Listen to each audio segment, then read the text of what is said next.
feelings, emotions, imaginations, and so on. On the contrary, we wonder whether the daughter of the professor is really romantic because she lays down in a condition uh, to dance with the student. So it cannot be interpreted uh, as a romantic love, but a conditional love which reflects her dishonesty, hypocrisy, and her hard manner. And it is further proved because it is impossible and impractical to fulfill this condition due to the writer's season prevailing at the time. And is aware of this reality.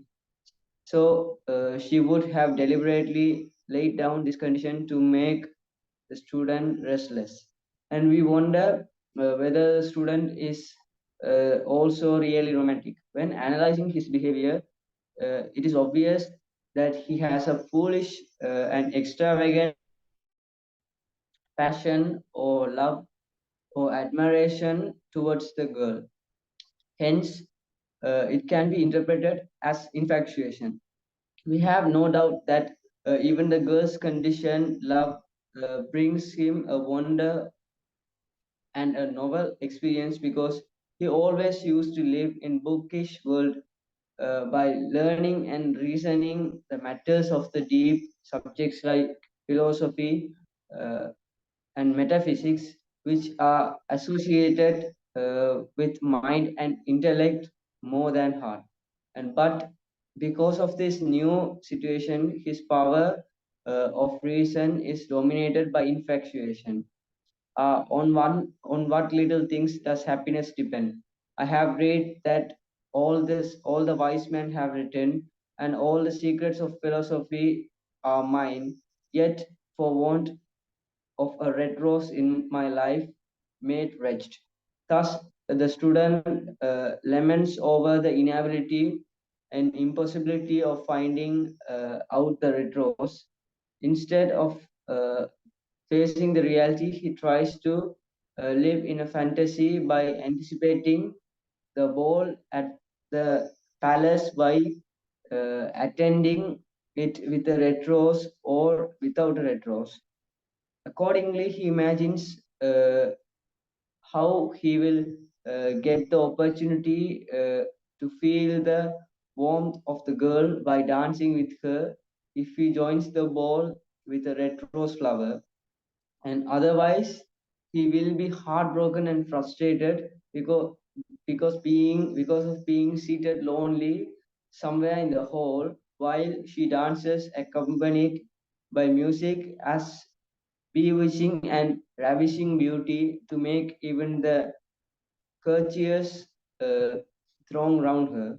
And the other main character we come across this moment is the bird, the nightingale, and she lives in a nest built in the home oak tree, and she hears what the student says, and she is seeing that seeing the students weeping, and then she closely observes the student's lamentation and feels happy since he looks like a true lover. And although the nightingale sings songs about true lovers and true love, she has not been able to find out a true lover in the human world. Um in that sense, the nightingale seems to live in a romantic world because she imagines and sings romantic songs and romantic love songs, and she believes that love is more wonderful than anything else in the world.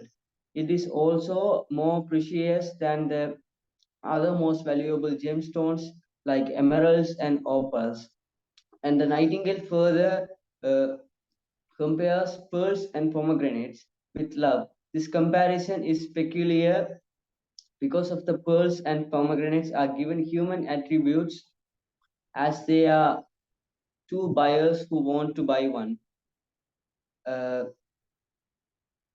being rich, uh, they have uh, a higher purchasing power, yet they are not be able to buy love. And on the other hand, uh, love is not available at any marketplaces or any other commodities. Merchants are also cannot deal with love, and love is cannot be weighted out in the balance exchange with gold. Thus, the Nightingale emphasizes that love exceeds everything that has uh, exorbitant price and those who have monetary power. The Nightingale also gives a romantic description about the student's physical appearance by comparing his black hair to the hyacinth blossom and his red lips to the red rose he wants. And this comparison clearly suggests that the student has a handsome face, but he notices that passion has made his face pale white, like the color of ivory, and even his eyebrows display sorrow. And the author makes us visualize how the young student flings himself down on the grass, weeping hopelessly and helplessly without any alternative and attempt to find out the red rose. It is very interesting and dramatic how the animals in the garden make comments on the young students weeping. The author adds a fairy tale quality to the story by personifying all the animals uh, in that place. Accordingly, the flower Daisy questions uh, the reason for the students weeping, and uh, very quietly and politely. And the butterfly inquires the reason by flying around the sunbeam. And this little lizard questions the reason by throwing a cynical attitude towards the students, weeping and laughing scornfully. And they all cried loudly, how very ridiculous. When the nightingale reveals the reason for the students weeping, thus all of them except the nightingale think uh, that weeping for a red rose is uh, really funny, and they think so mainly because they are not romantic, but the nightingale is the one who is romantic in that group of animals. It is obvious that the nightingale has a vision in her mind about the power and mystery of love. In these paragraphs of the story, the writer depicts her mission to find out a red rose for the student, and she passes through the grove and sails across the garden in order to find a red rose. And the writer does not uh, say the bird flew, but passed and sailed, and to suggest the mystic moment of the bird. On the other hand, the simile, like a shadow, enhance the quick and the mystic flight-like spirit and the flashing speed of the bird to find a red rose for that uh, weeping student. First, the nightingale flies to a beautiful rose tree growing in the center of a grass plot, and she asks whether the rose tree can give her a red rose in exchange to her most melodious and the sweetest song. And then the rose tree shakes his head to express the inability. He says that his roses are white uh, as the foam of the sea and whiter than the snows in the top of the mountain. And as he cannot provide her red rose, he is kind enough to direct the nightingale to his brother who grows as a rose tree round the sundial. And again, this nightingale repeats the need of the red rose and the promise of the singing of his sweetest song in return. She becomes hopeless because the rose tree which is situated near the sundial has yellow roses. However, he also sends the nightingale to his brother growing beneath the student's window. It is the one and only tree that the red roses bloom in the garden. But unfortunately, the severe winter has affected uh, the tree seriously, damaging its buds and branches. As a result, now the tree is not in a position to give red rose to the nightingale. However, the tree shows the nightingale a way to accomplish her need through a terrible deed. Accordingly, the nightingale can get a red rose at the expense of her life. In the other words, she has to sacrifice her life with much more pain to gain the red rose. This part looks, this part of the story looks like a fairy tale, including incredible life scenes, like talking of the rose trees and some of the expressions through the body language. This part of the story is also poetic because of a lot of imagery, similes, personification, and it brings out dramatic quality to the story through the conversations, actions, reactions, interactions, and so on. And the nightingale later on, the nightingale decides to sacrifice her own life to give the student a red rose by of music, building out a music by moonlight and staining with her own blood. The nightingale appears to be romantic and idealistic as she makes this sacrifice for another one's life and love.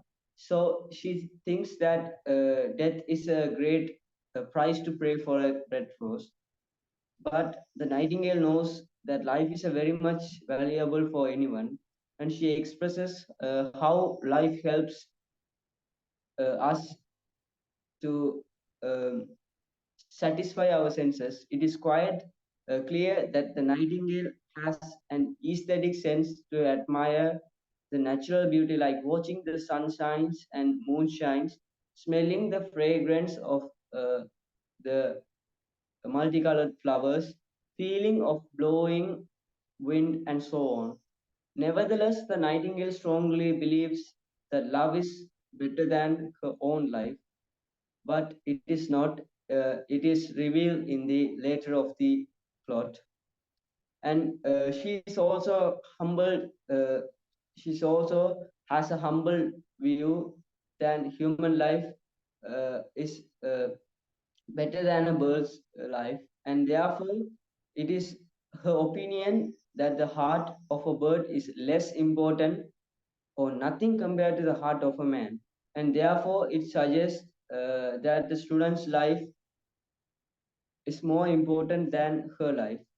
So the nightingale is ready to sacrifice her life for the happiness of the student, uh, and who seems to be a true lover before her. And thus, the nightingale is very honest, selfless, sensitive, and devoted to the concept of true love. And then the nightingale flies to the garden where the student is still lying. The smile is used for uh, similes used for her flight uh, like a shadow, and again implies the quick uh, movement like an invisible force. And uh, the nightingale consoles that the student, asking him to be happy because uh, he will provide him a red rose created from her own heart's blood, uh, by piercing her own heart. Her only request made from the student for her sacrifice is to be a true lover. And she further says that love is wiser than philosophy and mightier than power, so that she wishes him love and happiness. She also describes the image of true lover. Flame colored are his wings, and colored like flame in his body. His lips are sweet as honey, and his breath is like frankincense. Accordingly, a true lover has a flame colored wings which imply hot, passionate love, and this image reminds us the Cupid, the Roman god of desire, affection, and erotic love. And comparison of lips to the sweetest honey implies the physical uh, attachment of a true lover, and comparing breath to frankincense implies that the true lover or an ideal lover has a sweet smelling breath. As the frankincense, as a frankincense is used for Hindu religious ceremonies, the simile brings out the religious sense too. Accordingly, a true lover is talking, gives a soothing effect to the listener as a prayer, and the student cannot understand what the nightingale says about his sacrifice for his love and the nature of the true lover. That is mainly because he has only bookish knowledge about the deep subjects like philosophy and metaphysics, which are associated with mind more than heart. Thus, his book knowledge does not help him understand or analyze what true love is. So he is unfamiliar with the words like true love, ideal life, ideal love, sacrifice, etc.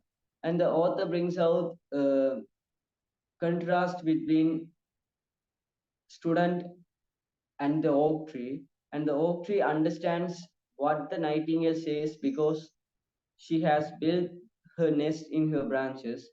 As a result, he has a good understanding about the bird. He also anticipates the nightingale's fate. Hence, the oak tree asks um, the nightingale to sing him one last sweetest song. And he is also worried about his loneliness without the nightingale and its song. And the oak tree does not prevent the bird's mission because he also may have a good understanding about the true love and true compassion. It is ironic that the student has no one in the human world to help him accomplish his need by word or deed except non-human living beings. However, the nightingale fulfills the request of the oak tree by singing a song very melodiously. Her voice is compared to the water bubbling from a silver jar, and it suggests her happy and delightful voice. Again, it is a contrast to the student's sad voice and mood. And at this moment, the student responds the nightingale's song. Perhaps the nightingale would have sung a song about love and sacrifice. As mentioned earlier, love is wiser than philosophy and mightier than power. But the student uh, knows only the form of the song, which is associated with the genre of style of the song based on its melody, rhyme, and harmony. And the student questions uh, whether the nightingale has feelings. It is ironic that he is the one who is insensitive to the feelings and uh, insensitive to the feelings and things things like it. And moreover, the student compares the nightingale to the artists who have only style but not sincerity. Again, it is ironic that the insincere person like the student cannot understand the sincerity of the bird. He further criticizes that the uh, arts are selfish and they do not have any practical value, and thus the student reflects the voice of some critics in the Victorian era, and they held the view of the artistic creations should have uh, utilitarian value as the other materialistic things. But the writers like Oscar Wilde represented the romantic movement, and they were a favor of concept art for for art's sake, and art for art's sake. It is the usual English version of a French slogan from the early 19th century. And being critical of the Nightingale song, saying that it has no any practical good, it is further ironic that the student goes to sleep without uh, taking any practical attempts to find out a red rose. He falls asleep very soon, and can true lovers sleep so soon while suffering without a red rose? This question appears in every reader's mind. And while student is sleeping peacefully, Nightingale is getting ready to engage in the process of building up the red rose. When the moon shines in the sky, Nightingale flies to the rose tree and sets her breast against the thorn. It is really painful process because she has to sing while pressing her delicate breast against the thorn. And the author makes this scene very dramatic, exciting, and live. Even the moon bends down and listens to the song of the bird in the cold winter night. Gradually, the thorn goes deeper into her breast, and the blood flows away from her body into the veins of that red rose tree. And she sings more romantic love songs. First, it is about the birth of a love and a heart of a young couple. And when she continuously uh, she continues singing the song, song by song, and a rose blossoms on the top branch of the tree. The rose tree asks the nightingale to be quick to press her breast closer against the thorn. Otherwise, the day will drown before the flower blooms completely. The bird follows the advice of the tree and presses her breast closer against the thorn, and then uh, the thorn pricks her heart with a bitter pain. Though uh, she suffers from bitter pain, she continues singing. At this moment, she sings the song which conveys the immortality of love as the theme. So such a love is perfected by the death, and it does not die even in the tomb. When more blood of the bird's heart enters in the veins of the rose tree, the white colored petals of the flower uh, form a complete crimson rose. When the nightingale donates her life blood to give the birth to a red rose, some signs of her physical weakness would be visible with a faint voice, convulsive wings, blurring eyes, choking throat, and so on. Meanwhile, the nightingale's song of eternity on the verge of her death seems to have a strong effect on the animate and inanimate members of nature. The moon lingers on the moon sky, forgetting the dawn while singing to the forgetting the dawn when listening to the bird's last song.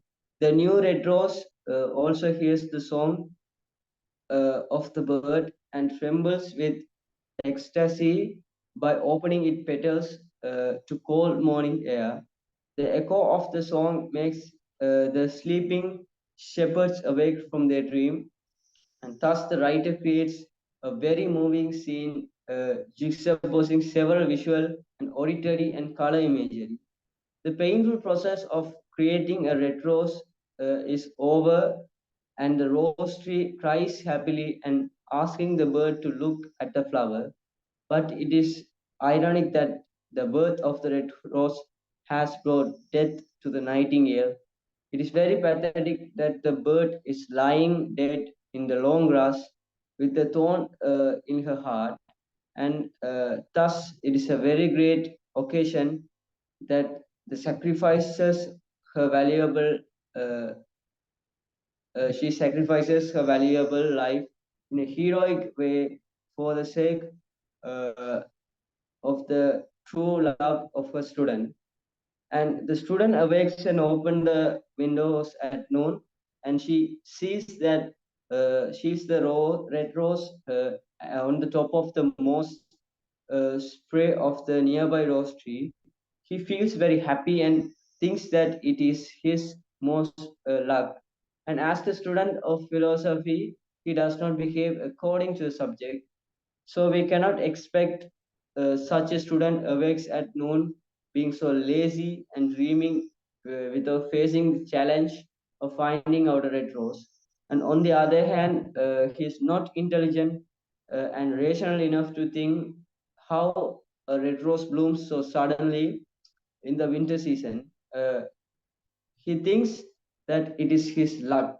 Instead of appreciating its beauty and finding out the phenomenon of blooming of the flower, he is interested in knowing uh, its Latin name. It is quite obvious that he observes and analyzes everything according to his book and his philosophical knowledge, not in uh, the practical knowledge.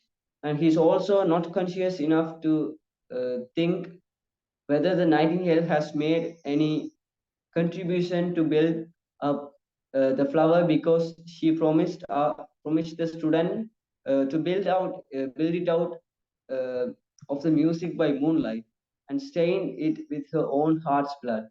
However, the student wears his hat and runs up to the professor's house with the rose in his hand.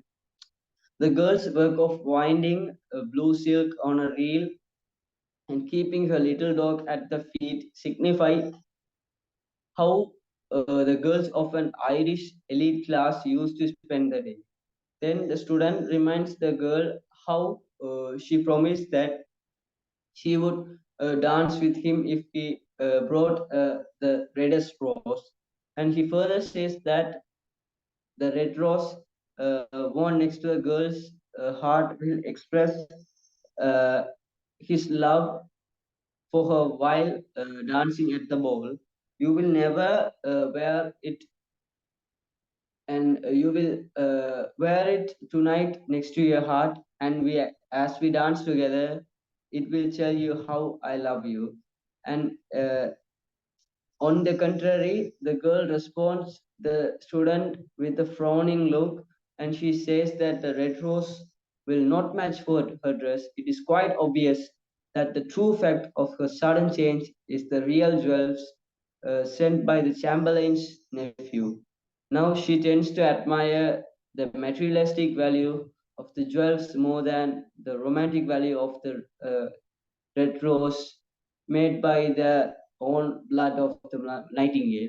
And everybody knows that the jewels cost far more than flowers.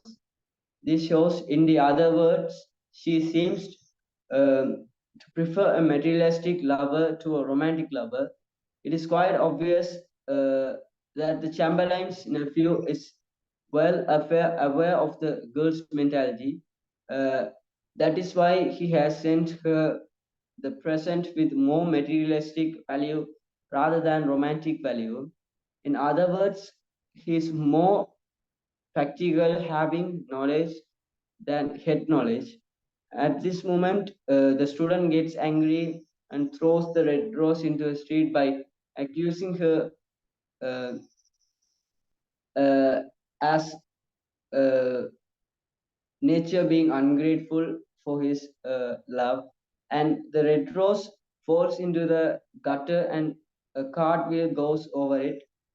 And uh, at the beginning of the story, one may feel that the student has true love for the professor's daughter, but by the end of the story, it is quite clear that he has never been in love with a girl, but he has just had an infatuation on her.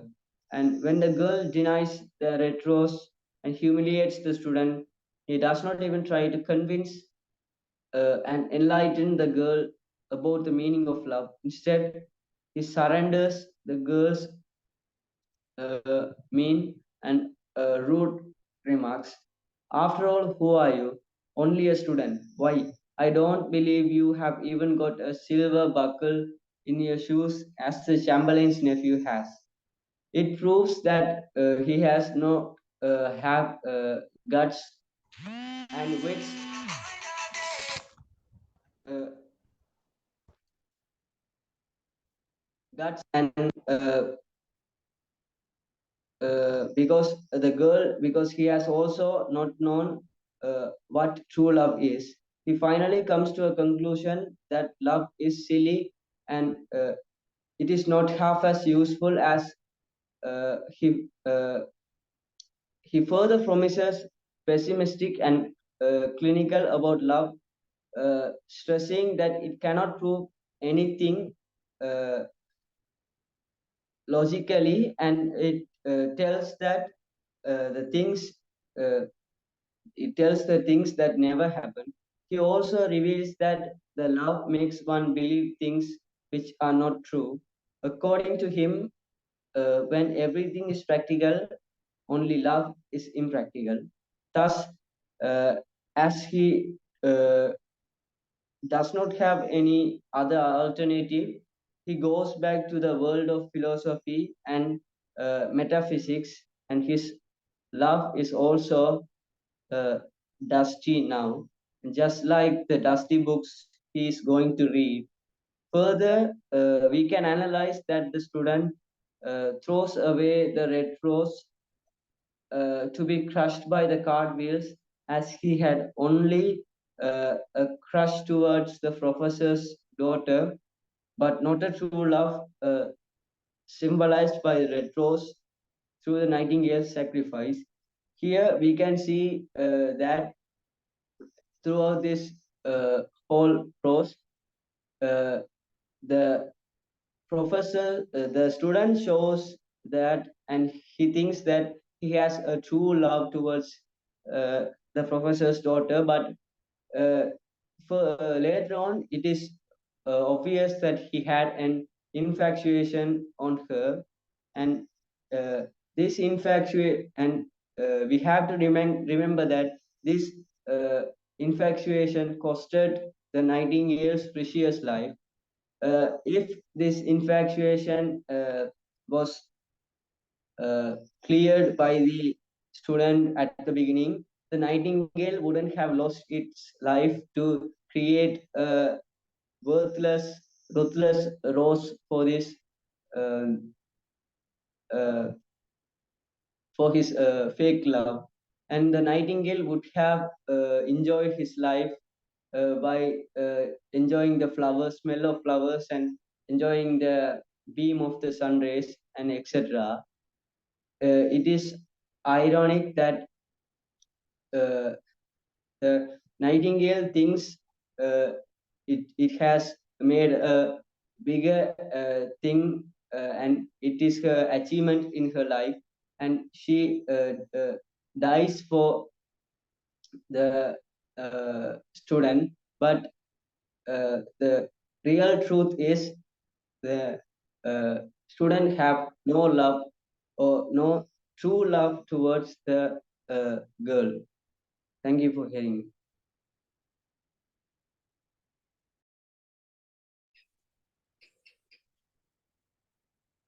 Thank you, Devihan, for your excellent presentation. Thank you all the participants for Thank you all the participants to do your presentation well. Uh, thank you for your respect and gratitude towards this program. Here we come to the concluding part of our program. Thanks a lot for this successful program, and thank you Achudan sir give to give opportunity for us to show our talents. Thank you.